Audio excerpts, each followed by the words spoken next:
Hi friends.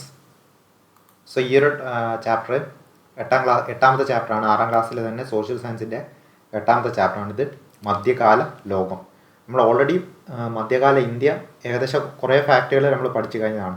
കാരണം കഴിഞ്ഞ ചാപ്റ്റേഴ്സിലൊക്കെ ഒത്തിരി കാര്യങ്ങൾ വന്നിട്ടുണ്ട്. മധ്യകാല ഇന്ത്യയിലെ നമ്മുടെ സുൽത്താനേറ്റും അതേപോലെ ഡൽഹി മുഗൾ ഭരണാധികാരികൾ, അതൊക്കെ മധ്യകാല ഇന്ത്യയിൽ വന്നതാണ്. ഇനി നമുക്ക് മധ്യകാല ലോകത്തിലാണ് അതിൽ ഇമ്പോർട്ടൻ്റ് ആയിട്ടുള്ള കാര്യങ്ങൾ മാത്രമാണ് നോക്കുന്നത് കേട്ടോ. PC പോയിന്റ് ഓഫ് വ്യൂവിൽ മാത്രമാണ്. അപ്പം ഇന്ത്യയിലെ മധ്യകാലം നടന്നത് നമ്മൾ ഓൾറെഡി പഠിച്ചതാണ്. എന്താണ്? BC 8 മുതൽ 18 വരെയാണ് ഇന്ത്യയുടെ മധ്യകാലം നടന്നത്. പക്ഷേ ലോകത്ത് മധ്യകാലം നടന്നത് CE 5ാം നൂറ്റാണ്ട്, അതിന് മുമ്പേ ഉണ്ടായിരുന്നു. CE 5 മുതൽ 15ാം നൂറ്റാണ്ട് വരെയാണ് CE അല്ലെങ്കിൽ BCE കേട്ടോ. 5 മുതൽ 15 വരെയാണ് ലോകത്ത് മധ്യകാല യുഗം എന്നറിയപ്പെടുന്നത്, മധ്യകാലഘട്ടം എന്ന് അറിയപ്പെട്ടത്. ഈ കാലഘട്ട ലോക ചരിത്രത്തിൽ മധ്യകാലം എന്നാണ് അറിയപ്പെടുന്നത്. അപ്പോൾ മെയിനായിട്ട് യൂറോപ്പിൻ്റെ ചരിത്രമാണ് നമ്മൾ എന്ത് ചെയ്യുന്നത്, ഇതിൽ നോക്കുന്നത്. യൂറോപ്പ് അല്ലാതെ വേറെ കാര്യങ്ങളുണ്ട്. യൂറോപ്പാണ് ഭൂരിഭാഗമായിട്ട് നമ്മൾ നോക്കുന്നത് ഇതിൽ. ഇനി മധ്യകാല യൂറോപ്പിൻ്റെ ചരിത്രമാണ് ഇനി പറയാൻ പോകുന്നത്. അന്നത്തെ ഒരു ജീവിത രീതികളൊക്കെ യൂറോപ്പിലെ ഒന്നാമതാണ്. ഇതൊക്കെ ജസ്റ്റ് ഒന്ന് ഓർത്ത് വെച്ചാൽ മതി. ഇതിൽ ബൈഹാർട്ടാക്കാനുള്ള ഫസ്റ്റ് ഇമ്പോർട്ടൻ്റ് ആയിട്ട് ബൈഹാർട്ടാക്കാനുള്ള ഒന്ന് ഇതാണ്. BC 5 മുതൽ 15 വരെയാണ് ലോകത്തിലെ മധ്യകാലഘട്ടം എന്നറിയപ്പെടുന്നത്. വേൾഡ്, പ്രത്യേകിച്ച് യൂറോപ്പിൽ മധ്യകാലഘട്ടം എന്നുള്ളത്. ഇനി മധ്യകാലഘട്ടത്തിലെ ജനങ്ങളുടെ അവസ്ഥയാണ് കേട്ടോ. ഇത് ജസ്റ്റ് മനസ്സിലാക്കി വെച്ചാൽ മതി. യൂറോപ്പിലെ ജനങ്ങൾ നിരന്തരം ആക്രമണങ്ങൾ നേരിട്ടിരുന്നു. പിന്നെന്താണ്? ആക്രമണങ്ങളെ ചെറുക്കാൻ രംഗത്ത് വന്ന പ്രഭുക്കന്മാർക്ക് രാജാവ് എന്ത് കൊടുത്തിട്ടുണ്ടായിരുന്നു? ഭൂമി വീതിച്ച് നൽകിയിരുന്നു. ഓക്കെ, ഇപ്പോൾ രാജാവിന് സൗകര്യമാണ്, അപ്പോൾ ഭൂമി കിട്ടുമ്പോൾ പ്രഭുക്കന്മാർക്കും സൗകര്യമാണ്. അങ്ങനെ മധ്യകാല യൂറോപ്യൻ സമൂഹത്തിൽ വിവിധ വിഭാഗങ്ങളാണ് ഈ താഴെ തന്നിരിക്കുന്ന ആ ഒരു ഡയഗ്രത്തിലുള്ള. ഇതിൻ്റെ ഏറ്റവും മുകൾ തട്ടിൽ നിങ്ങൾ കിടക്കുന്നതാണ് ആരാ? രാജാവാണ്. അതിൻ്റെ തൊട്ട് താഴെ വരുന്നത് പ്രഭുക്കന്മാർ. അതിൻ്റെ തൊട്ട് താഴെ ഇടപ്രഭുക്കന്മാർ. ഏറ്റവും താഴെ ആര് വരും? കർഷകർ. അപ്പോൾ സമൂഹത്തിലെ ഏറ്റവും ഉയർന്ന സ്ഥാനം രാജാവിനായിരുന്നു. രാജ്യത്തെ മുഴുവൻ ഭൂമിയുടെ ഉടമസ്ഥനാരാണ്? ഈ രാജാവാണ്. ഇനി രാജാവ് ഭൂമി പ്രഭുക്കന്മാർക്ക് നൽകും. ഇതിനു പകരമായി പ്രഭുക്കന്മാർ എന്ത് ചെയ്യും? രാജാവിന് സൈനിക സേവനം നൽകും. ഇതൊക്കെ ജസ്റ്റ് വായിച്ച് മനസ്സിലാക്കി വെച്ചാൽ മതി. ഇതിലൊന്നും ബൈഹാട്ടാക്കാനൊന്നുമില്ല. ഓരോ പ്രഭുവും തനിക്ക് ലഭിച്ച ഭൂമിയുടെ ഒരു ഭാഗം എന്ത് ചെയ്യും? പ്രഭുക്കന്മാർ എന്ന മറ്റൊരു വിഭാഗത്തിന് നൽകും. പകരം പ്രഭുക്കന്മാർ അവരിൽ നിന്ന് സേവനങ്ങൾ ആവശ്യപ്പെടും. പല തരത്തിലുള്ള സേവനങ്ങൾ എന്ത് ചെയ്യും? അവർ ആവശ്യപ്പെടും. അങ്ങനെ അടുത്താണ് ഇമ്പോർട്ടൻ്റ് ഇതിൽ. ഇത്തരത്തിൽ ഭൂമിയുടെ ഉടമസ്ഥാവകാശം അടിസ്ഥാനമാക്കിയിട്ട് മധ്യകാല യൂറോപ്പിൽ രൂപപ്പെട്ട സാമൂഹ്യ വ്യവസ്ഥിതിയെ എന്താണ് വിളിക്കുന്നത്? ഫ്യൂഡലിസം. അത് ഇമ്പോർട്ടൻ്റ്. അത് നിങ്ങൾ കറക്റ്റ് വൃത്തിക്കായ ഡെഫിനിഷൻ എന്ത് ചെയ്യണം? പഠിച്ചു നോക്കണം. എന്തിൻ്റെ അടിസ്ഥാനത്തിലാണ് ഫ്യൂഡലിസം നിലവിൽ വന്ന്? ഭൂമിയുടെ ഉടമസ്ഥാവകാശത്തെ അടിസ്ഥാനമാക്കിയിട്ട് ഒരു സമൂഹ വ്യവസ്ഥ തന്നെ എന്ത് ചെയ്തിട്ടുണ്ടായിരുന്നു? യൂറോപ്പിൽ വന്നിട്ടുണ്ടായിരുന്നു. അതും മധ്യകാലഘട്ടത്തിൽ. അതിനെയാണ് ഫ്യൂഡലിസം എന്ന് വിളിക്കുന്നത്. ഇനി ഫ്യൂഡലിസമായിട്ട് ബന്ധപ്പെട്ട ഫ്യൂഡൽ എന്ന പദം വന്നിരിക്കുന്നത് എവിടെ നിന്നാണ്? ജസ്റ്റ് ആദ്യം പറയാം. ഫ്യൂഡ് എന്നാൽ ഒരു തുണ്ട് ഭൂമി എന്നാണ് അർത്ഥം. ഇമ്പോർട്ടൻ്റ് ആണ്. ഇത് പ്രീവിയസ് ചോദിച്ച ക്വസ്റ്റ്യൻ കൂടിയാണ്. ഫ്യൂഡ് എന്ന പദത്തിൻ്റെ അർത്ഥം അതൊരു ജർമ്മൻ പദത്തിൽ നിന്നാണ് വന്നിരിക്കുന്നത്. ഫ്യൂഡ് എന്നുള്ള ജർമ്മൻ പദം. അപ്പോൾ അതിൻ്റെ അർത്ഥം എന്താ? ഫ്യൂഡ് എന്നുള്ള പദത്തിൻ്റെ അർത്ഥം ഒരു തുണ്ട് ഭൂമി എന്നുള്ളതാണ് ഫ്യൂഡിൻ്റെ അർത്ഥം. അതിൽ നിന്നാണ് ഫ്യൂഡലിസം വന്നിരിക്കുന്നത്. ഇനി ഫ്യൂഡൽ സമൂഹത്തിൽ ഏറ്റവും താഴെ തട്ടിലുള്ളവർ ആരായിരുന്നു? കർഷകരാർ. നിങ്ങൾക്ക് ഓൾറെഡി അറിയാതെ. സമൂഹത്തിൽ ഏറ്റവും കൂടുതൽ വിഭാഗം ആര് തന്നെയായിരുന്നു? ഈ കർഷകർ തന്നെയായിരുന്നു. ഏറ്റവും കൂടുതൽ കർഷകന്മാരായിരുന്നു ആ സമൂഹത്തിൽ ഉണ്ടായിരുന്നത്. ഇനി അടുത്ത ഇമ്പോർട്ടൻ്റ് ആയിട്ടുള്ളതാണ്, ഓർത്തോക്കേണ്ടതാണ്. പ്രഭുക്കന്മാരുടെ കൈവശമുണ്ടായിരുന്ന വിശാലമായ പ്രദേശങ്ങളെയാണ് എന്ത് വിളിച്ചിരുന്നത്? മാനർ എന്ന് വിളിച്ചിരുന്നത്. എന്താണ്? പ്രഭുക്കന്മാരുടെ കയ്യിലുണ്ടായിരുന്ന വിശാലമായ പ്രദേശങ്ങൾ. അത് നിങ്ങളെ മാനം എന്നോർത്ത് വെച്ചാൽ മതി. വിശാലമായ മാനത്ത് നോക്കിയിരിക്കുക എന്നൊക്കെ നമ്മൾ പറയാറില്ലേ? അങ്ങനെ ഒരു മാനം എന്നുള്ളൊരു വിശാലമായ പ്രദേശങ്ങളെ വിളിക്കുന്നതാണ് മാനർ. അപ്പോൾ അത് ഓർത്തോക്കണം. അത് ഇമ്പോർട്ടൻ്റ് ആയിട്ടുള്ള ഒരു ടേമാണ്. ഇനി ഇതിലെ ഓരോ കാര്യങ്ങൾ ജസ്റ്റ് ആ ഒരു മധ്യകാലഘട്ടത്തിലുണ്ടായിരുന്ന ഓരോ ചെറിയ പോയിന്റുകൾ പറയാം. ഒന്ന്, നഗരങ്ങൾ, കച്ചവട കൂട്ടായ്മ, അവയോടുമായിട്ട് ബന്ധപ്പെട്ട കുറച്ച് കാര്യങ്ങളാണ് ഇനി അടുത്ത് പറയാൻ പോകുന്നത്. അപ്പോൾ ഏകദേശം ഒരു CE 11ാം നൂറ്റാണ്ടോടെ യൂറോപ്പിൽ എന്ത് വരും? 5ാം നൂറ്റാണ്ടോടെ മധ്യകാലം തുടങ്ങുന്നുണ്ട്. അപ്പോൾ ഒരു 11ാം നൂറ്റാണ്ടോടെ നിരവധി നഗരങ്ങൾ വളർന്നു വരാൻ തുടങ്ങും യൂറോപ്പിൽ. അങ്ങനെ കച്ചവട പ്രാധാന്യമുള്ള സ്ഥലങ്ങളും കരകൗശല വ്യവസായ കേന്ദ്രങ്ങളും നഗരങ്ങളായിട്ട് മാറി. അതിൽ ഏറ്റവും ഇമ്പോർട്ടൻ്റ് ആയിട്ട് വന്നത് ഇറ്റലിയിൽ ആയിരുന്നു. ഇത്തരത്തിലുള്ള പുതിയ നഗരങ്ങൾ ആദ്യം രൂപപ്പെട്ടത്. അതൊന്ന് ഓർത്തോക്കണേ. ഈ പുതിയ നഗരങ്ങളെ ഏറ്റവും ആദ്യം രൂപപ്പെട്ടത് യൂറോപ്പിൽ എവിടെയായിരുന്നു? ഇറ്റലിയിലായിരുന്നു. യൂറോപ്പിലെ ഇറ്റലിയിൽ. ഇനി ഇറ്റലിയിലെ ആ നഗരങ്ങളുടെ പേരുകൾ, ഏറ്റവും നന്നായിട്ട് വികസിച്ച് വന്ന നഗരങ്ങളുടെ പേരാണ്: 1 Venice, 2 Milan, 3 Florence, 4 Genoa. Okay, Genoa എന്നീ 4 നഗരങ്ങൾ നിങ്ങൾ ഓർത്തോക്കണം. അതെവിടെയാണ് വരുന്നത്? ഇറ്റലിയിലെ നഗരങ്ങളാണ്. വെനീസ് നിങ്ങൾ ഓൾറെഡി അറിയാം. നമ്മളത് സിനിമയൊക്കെ വെനീസിലെ വ്യാപാരി എന്നുള്ള സിനിമയൊക്കെ നിങ്ങൾ കണ്ടിട്ടുണ്ടാവും. പണ്ട് കാലത്തുള്ള എന്നൊരു ചരിത്രം പറയുന്നതാണ്. വെനീസ് അത്രയും കച്ചവട കേന്ദ്രമായിരുന്നു ആ ടൈമിൽ. വെനീസ്, മിലാൻ, ഫ്ലോറൻസ്, ജനീവ അല്ലേ, ജനോവ കേട്ടോ. ജനീവ സ്വിറ്റ്സർലാൻഡിലുള്ള ഒരു സ്ഥലമാണ് ജനീവ. ഇത് ജനോവയാണ്, ജനോവ. അപ്പോൾ ഇതായിരുന്നു ഇറ്റലിയിലെ പ്രധാന നഗരങ്ങൾ. ഇത് കൂടാതെ വേറെ അക്കാലത്തെ പ്രധാന നഗരങ്ങൾ ഏതൊക്കെയായിരുന്നു?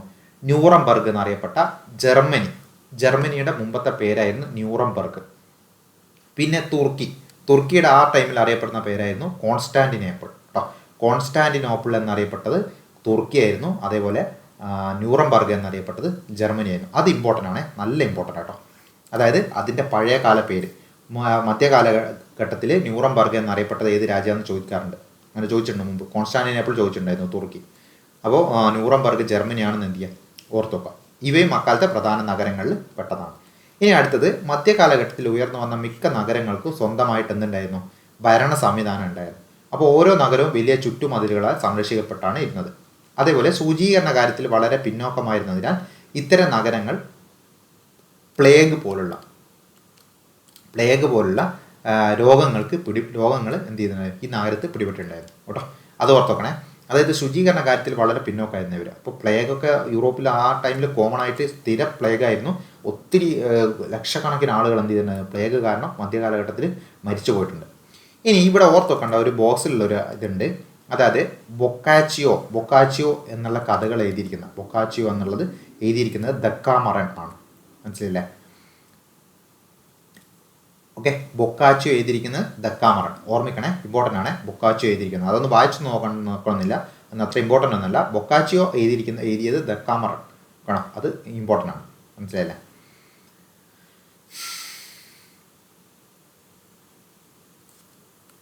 അപ്പോൾ പറഞ്ഞെന്താ, ഡക്കാമറൻ കഥകൾ എഴുതിയിരിക്കുന്നത് ബൊക്കാച്ചിയോ ആണ്.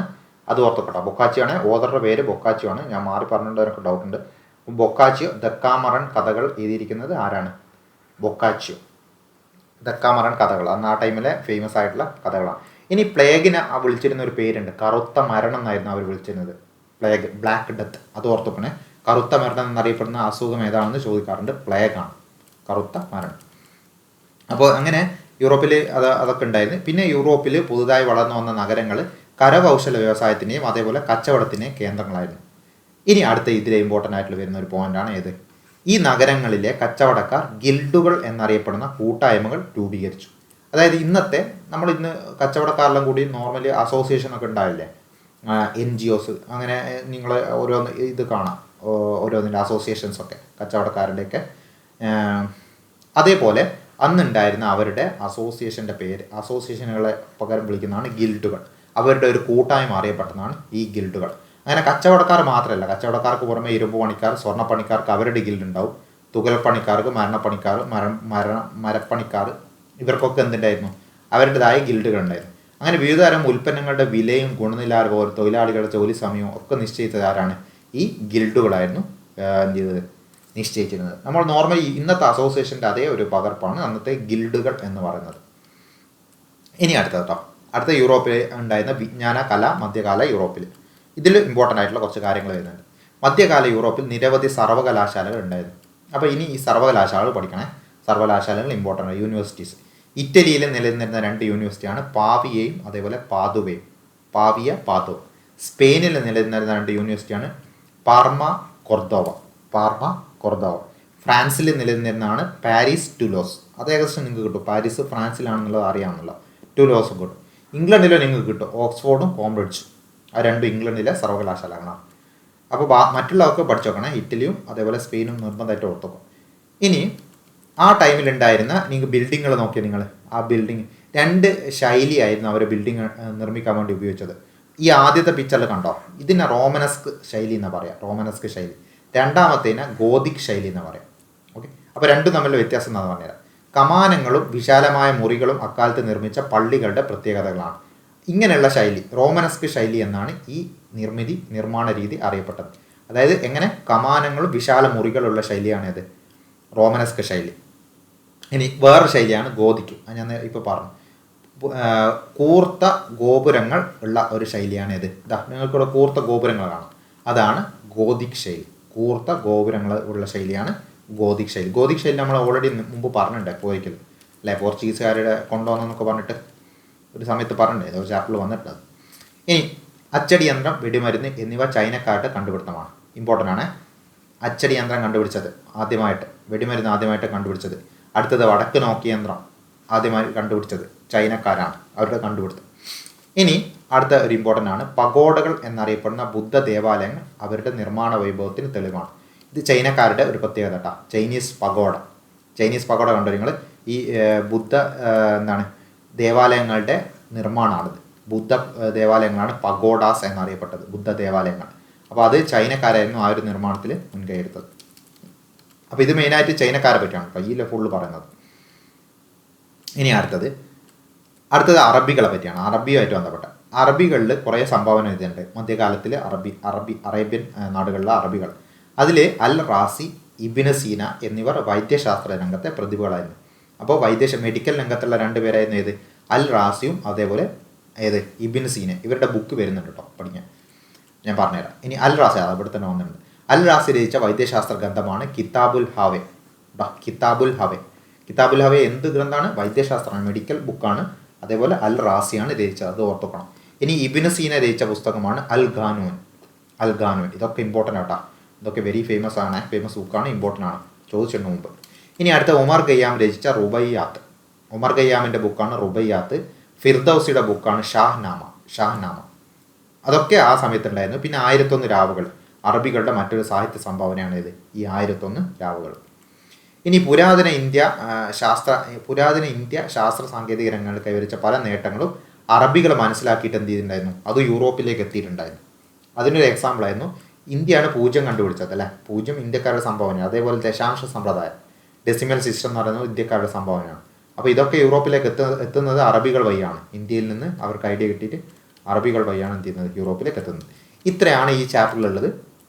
അപ്പോൾ ഈ ചാപ്റ്ററിൻ്റെ ഒരു സംഗ്രഹം ഇവിടെ ഒരു ടേബിളായിട്ട് കൊടുത്താൽ കാണാൻ എനിക്കോടെ കറക്റ്റായിട്ട് കൊടുത്തിട്ടുണ്ട്. ജസ്റ്റ് ഒന്ന് വായിച്ചൊക്കെ നമ്മൾ പറഞ്ഞ കാര്യം തന്നെയാണ് ഇതിൽ ഫുള്ളായിട്ട് എന്ത് ചെയ്യുന്നത് അടുത്ത് പറയുന്നത്. കുറേ പോയിൻറ്റ്സ് ഉണ്ട്, നല്ല പോയിൻറ്റ്സ് ചോദിക്കുന്ന PSC ചോദിക്കുന്ന കുറേ ക്വസ്റ്റ്യൻസ് ഇതിലുണ്ട്. അപ്പോൾ ഈ പ്രത്യേകിച്ച് സാഹിത്യത്തിൽ എഴുതിയ ബുക്കുകൾ എന്ത് ചെയ്യുക, ഓരോ എഴുതിയിരിക്കുന്ന വ്യക്തികളെ പഠിച്ചു നോക്കുക. പിന്നെ ഓരോ ടേം ഉണ്ടല്ലോ, ഫ്യൂഡലിസം ഗിൽഡ് എന്താണ്, പഗോഡ എന്താണ്, അതേപോലുള്ള ആ ടേംസുകളൊക്കെ നന്നായിട്ട് ഓർത്ത് നോക്കുക. ഓരോ ടേമും എന്താണെന്ന് അർത്ഥമാക്കുന്നതല്ല. അതേപോലെ ചൈനക്കാരെ കണ്ടുപിടിച്ച കാര്യങ്ങളൊക്കെ ഓർത്ത് നോക്കുക. ഓക്കെ, അതൊക്കെയാണ് ഇതിൽ ഏറ്റവും ഇമ്പോർട്ടൻ്റ് ആയിട്ടുള്ളത്. ഓക്കെ, അപ്പോൾ ഇത് നന്നായിട്ട് പഠിക്കുക. നമുക്ക് ഇതിൻ്റെ ഒരു എക്സാമിൽ എന്ത് ചെയ്യാം, നിങ്ങളൊരു പ്രോഗ്രസ് എങ്ങനെ ഉണ്ടെന്നുള്ളത് നമുക്ക് നോക്കാം.